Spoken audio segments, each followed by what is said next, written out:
जिस भी प्रोफेशन से आप रिलेटेड हैं, कोशिश करें कि मैं उस पर्टिकुलर प्रोफेशन में मास्टर हो जाऊँ, उस पर्टिकुलर प्रोफेशन में मैं सबसे बेटर हो जाऊँ। कोशिश ऐसे सोचेंगे सबसे बेटर होने की, तो आप आगे बढ़ेंगे।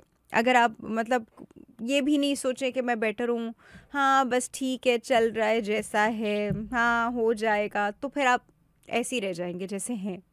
There be no growth, there be no personal growth as well.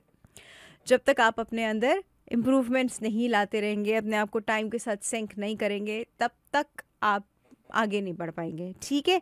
दूसरा, फाइनेंशियल स्टेबिलिटी की मैं हमेशा बात करती हूँ, हमेशा बात करती हूँ, बहुत इम्पॉर्टेंट है इंसान के लिए उसकी फाइनेंशियल स्टेबिलिटी। बहुत सारे लोग शायद इसी वजहों से जो है वो आगे बढ़ने में उनके काफ़ी मसाइल हो जाते हैं।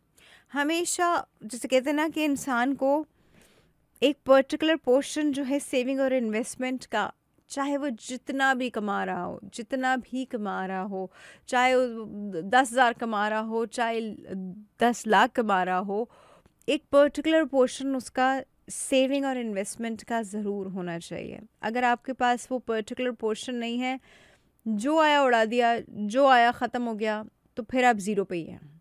No penny saved is no penny earned. मतलब आपने अगर कोई भी चीज़ आपकी सेविंग या इन्वेस्टमेंट में नहीं है, तो आप ज़ीरो पे ही हैं।